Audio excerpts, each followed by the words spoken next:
When you're down and out, things just don't work out, and it seems that your life is at an end.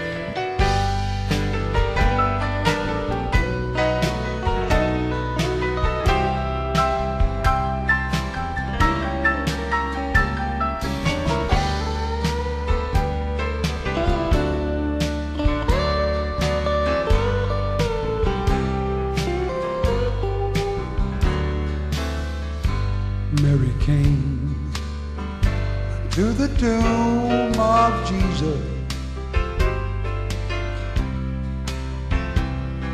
The stone was moved. The Lord had gone away.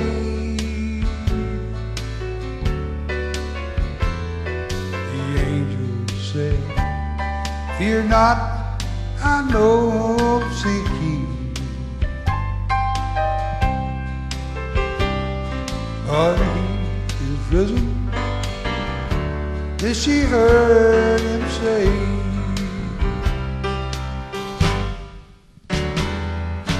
Gone, the stone is rolled back. Gone, the tomb is empty.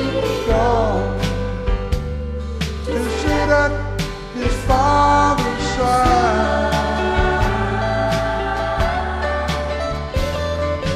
Gone, over death triumphant. Gone, sin is defeated. Gone, and he lives forevermore.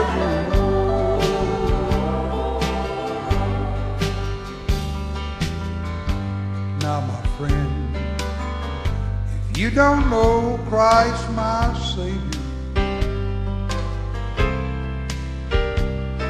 I beg you please, don't wait too late to pray.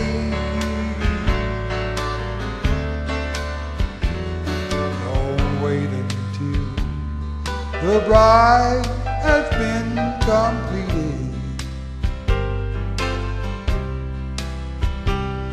Don't wait until you hear him say it's too late.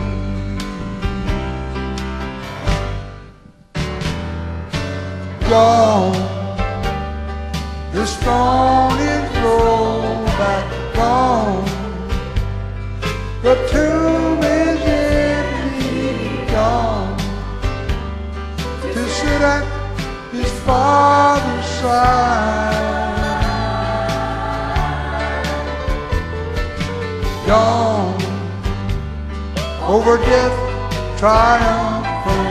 Gone, sin is defeated.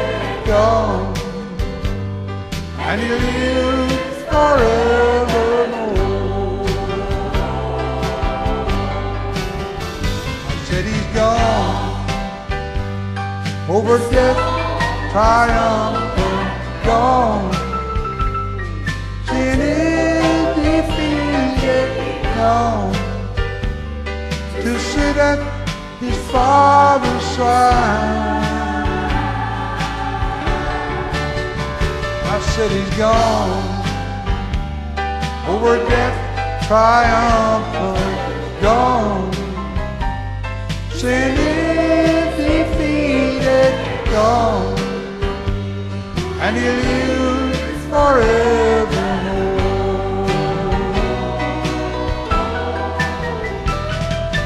Gone, and he lives forevermore.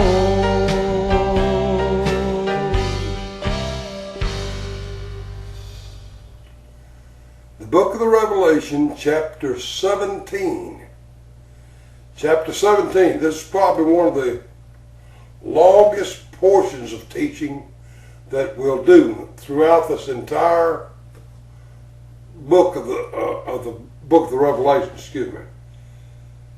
But you have to remember, we've already been through this once back, it's a long time ago. We went through this entire chapter once.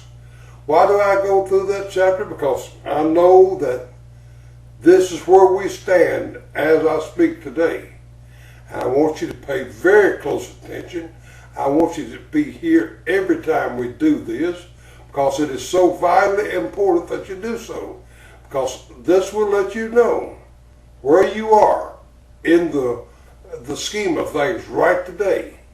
So please be here and please help me to study. If you find something that you can add to it, I need you to do so. I need you to get in there with me and study with me and show me just exactly what I'm doing wrong. If you see something wrong, I need to know it badly, because I do not want to teach this wrong. I want it right. I have no goals at all other than to lead people into the saving knowledge of Jesus Christ and to teach the church to get out and get to work, getting some souls saved, getting people headed toward heaven, because it is so vitally important as these last days wind down, and they are truly winding down. They're truly winding down. All right, the book of the Revelation, chapter 17, beginning at verse 1. Verse 1. Get over there and get ready to go, because this is one of the most important portions of teaching that you'll hear throughout this entire book of the Revelation. I want to let you know what we're reading here now. We're reading the revelation of Jesus Christ. We're studying the fact that this is the wrath of God, nothing else. The Antichrist is not doing anything. He can't do anything. He can only do what you and I will allow him to do. Okay? The book of the Revelation, chapter 17, beginning at verse 1. And there came one of the 7 angels, which had the 7 vials, and talked with me, saying, Come hither, and I will show unto thee the judgment of the great whore that sitteth upon many waters. Now, you know who we're talking about here. We've already went through it in chapter 15 and chapter 16. We're reading about these 7 angels with 7 last vials. Chapter 16 was a very potent teaching on this very subject. Tell you who they are and what their role to play is. Come hither, and I'm going to show you the judgment of the great whore that sitteth upon many waters.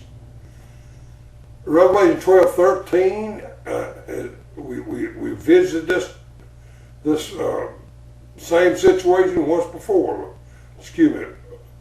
Revelation 12:3, we visited this thing before. And there appeared another wonder in heaven, and behold, a great dragon, having 7 heads and 10 horns, and 7 crowns upon his head. Revelation 13:1. And I stood upon the sand of the sea, and I saw a beast rise up out of the sea, having 7 heads and 10 horns, upon his horns 10 crowns, and upon his head of the name of blasphemy. So we know what we're looking for. We know what we're looking at here. We're looking at Satan rising up. We're rising up. Where's he rising up from? Not Satan literally, but his entities are rising up.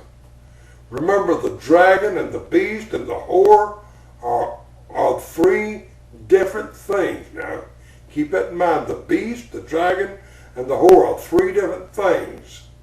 The dragon describes Satan. The beast describes the Antichrist. And the whore is a demonic system.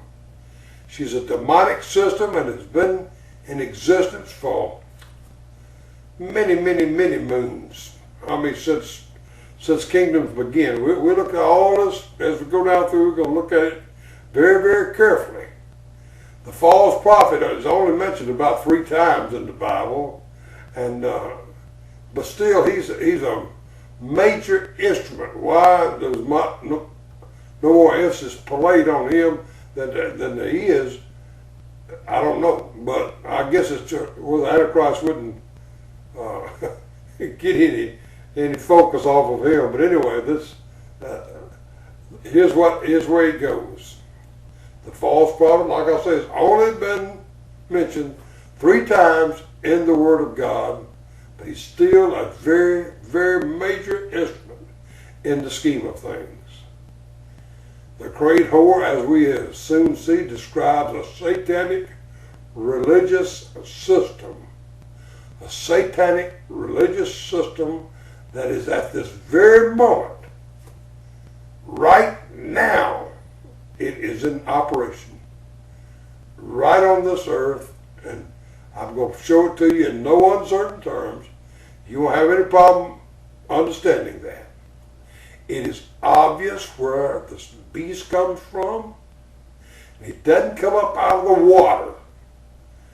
I've heard people try to teach that. That he comes.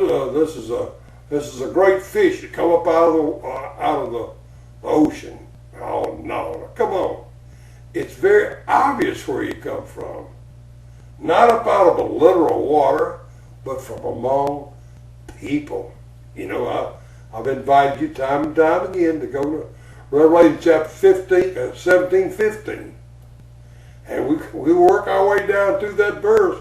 But let me read it to you again as we go, where you can start to get a real understanding of who we're talking about. We're not talking about literal ocean. We're not talking about John standing up on a sandy beach. We're not talking about any of that. We're talking about people. Revelation 17:15. 17:15. And John, one of the 7 angels came to John and said, he saith unto me, the waters which thou sawest are where the whore sitteth, are peoples, multitudes, and nations, and tongues. So if there's any doubt in your mind about what John's seeing here, then you need to do a little bit more study around it. In many, many cases, the word waters describes people in this earth right today. People, all right? Now let's read verses 1 and 2 together. We need to read 1 and 2 together because I always like to flow down into something, especially when you get a connecting word like and. You don't start a sentence with and. So anytime you got a connecting word, the connecting word on this here be with. So that's a connecting word. It connects the 2 sentences together, all right? So you have to be careful. Sometimes you need to do this flow in order to keep it in context, all right? And there came unto me one of the 7 angels which had the 7 vials, and talked with me, saying, Come hither, and I will show unto thee the judgment of the great whore that sitteth upon many waters, with whom the kings of this earth have committed fornication, and the inhabitants of this earth have been made drunk with the wine of her fornication. Please understand that piece of scripture. The mighty men, the kings of this earth, right at this very moment, have led us into areas that we do not want to go. They've led us over into areas that we shouldn't be. They've allowed things to come on the scene that should have never been allowed to come on the scene, such as abortion, such as a homosexual activity or coming out of the closet, lesbianism, crooked judges. All these things have been promulgated on us, been put up on us, been shoved down our throat. We're getting ready to get other things shoved down our throat that should not be. Why? It's because these mighty men, I am not going to name them now, but these mighty men are following this great whore. They're following her, and they're going to follow her and also lead the inhabitants, which is us, into destruction. Because we're fooling with the wine of her fornication. We're drunk on the wine of her fornication. We have fallen for some things that I never did think the United States of America would ever fall for, but we have. We've fallen for them. And now we're going to have to pay the piper. At some point, we're going to have to pay the piper. The Amplified Bible puts it this way. And one of the seven angels that had the seven bowls then came and spoke unto me, saying, Come with me, and I'll show you the doom, the sentence, the judgment of the great harlot, the idolatress, who is seated upon many waters, she with whom the rulers of this earth have joined in prostitution, idolatry, and with the wine of whose immorality, idolatry. The inhabitants of this earth have become intoxicated. The Amplified Bible, like I've explained to you before, goes back to the original Greek and pulls out words and brings them out a little clearer to you, to where you know what's going on here. This is very plainly called idolatry. This immorality has been called idolatry, and it is. It's idolatry. And because of the leaders of the world, I'm talking about the whole world, have become intoxicated and have allowed the influence of this harlot to come into play, they've led the whole world that way.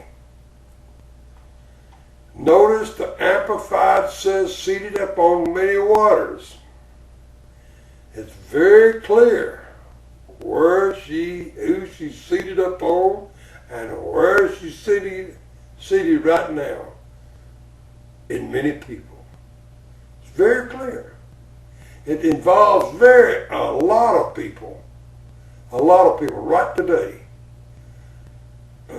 Last part of that verse, who is seated upon many waters meaning people. Let's read it again. I just want to make sure you understand what we're talking about here. Let me read it again. And he saith unto me, the waters which thou sawest, where the horse sitteth, are peoples and multitudes and nations and tongues. Peoples, multitude, nations, and tongues. This is not a single person, but a religious organization. A religious organization. It's not a few things. Excuse me, it's not a new thing. It's been around for many thousands of years, since kings and kingdoms have come into play. This is a kingdom. This is a vast kingdom that's in operation right now as we speak. It's been around. People have tried to say, well, this is a Roman Catholic Church, but it's not. And I'm going to show it to you in a very bold manner.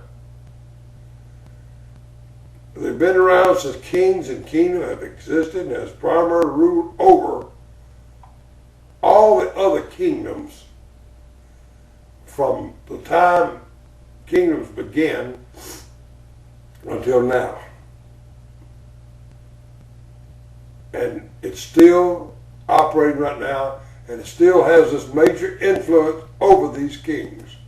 How this influence is brought about, I'm not exactly sure. But this influence has come through demonic activity, of course. got people in place that are being led by Satan, and he's showing them, you need to do it this way, do it this way, do it this way. Why? To get his way all settled. All right? With whom the kings of this earth have committed fornication, and the inhabitants of this earth have made drunk with the wine of her fornication. So he carried me away into the spirit. Verse 3. So he carried me away in the spirit, into the wilderness, and I saw a woman sit upon the scarlet-covered beast, full of the names of blasphemy, having 7 heads and 10 horns. Amplified Bible again puts it this way. You'll hear me refer to that several times. And the angel bore me away and wrapped me in the spirit into a desert place or wilderness. And I saw a woman seated up on a scarlet-colored beast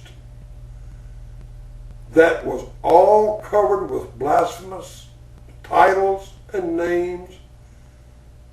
He had 7 heads and 10 horns. Pay very close attention to the 7 heads and 10 horns. It's very, very, very important. This woman is seated upon this 7 heads and 10 horns. Lord, keep that in your mind as we go down through here. Again, we will discover this woman described a satanic system that today operates in like a city. Maybe not, well, it's in a city, but it operates like a city.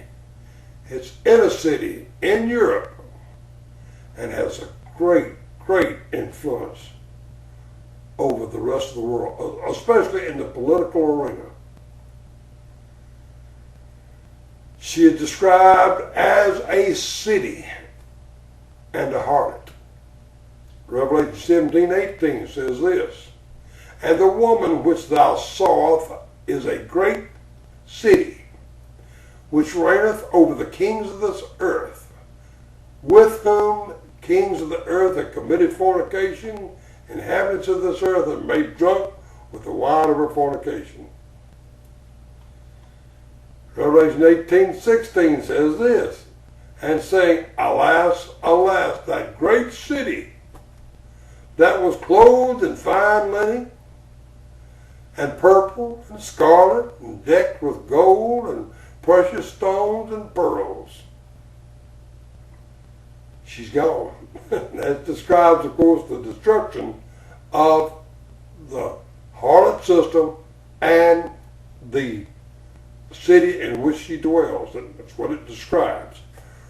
Why does it list so much purple? Well, purple was a color that represented high society of that day, but it showed that very affluent people could only wear purple. It was a precious, precious linen. It did, however, wind up over in the houses of prostitution. Somehow or another, they got to where they used it quite a bit, and it got away from high society and then got over into the prostitution area. And back then, that was a sign of prostitution, even up until the late 20s. It was still a sign of prostitution. This religious system is used and supported by the serpent through the Antichrist. The Antichrist will support, and this religious system will be supporting the Antichrist, and on and on and on. They lend themselves to one another. The scarlet-colored beast means beautiful and enticing. The Antichrist is supported by the dragon, Satan. He's the Satan, the Antichrist, the great ogre. All of them work hand in hand to accomplish a thing that Satan wants to accomplish. He has nothing on his mind but to destroy everything that even looks like God. He comes on the scene looking good, totally against everything that has anything to do with God and Jesus. And he does this. Does this sound familiar? Really now. He comes on the scene trying to do away with everything that sounds like God. Don't want you mentioning Jesus. Don't want you mentioning anything about Jesus or God. Oh, that's against the church and the state. When all the time there's no such law. The Bible says that the government should make no laws regarding, not separating it, but regarding a religion. It should make no laws at all regarding that. In other words, he can't make a law and establish a church. That's what we ran from England. But now they can't go back and establish a one world church, a one nation church like it was then. Back then you either worshiped the Church of England or you didn't worship nobody. All right? He comes on the scene looking good, totally against everything that ever had anything to do with God. And this is so familiar right today. So familiar. It's beginning to, I believe with all of my heart, it's beginning to be brought into play. Oh, Brother Becker, you've been a little overzealous about this. No, look around you, my friends. Look around you and see what's going on. Please look around you. Pay attention to what's going on right in your own backyard. As anyone can see, this movement is prevalent right today and around this world, but has its center mainly in the Middle East and some in Europe, and will not come into play totally until the tribulation period. That's when it really gets its foothold, is during that period of time. Though we feel the effects of it right today, the checkers are being put on the board and the game is getting ready to be played.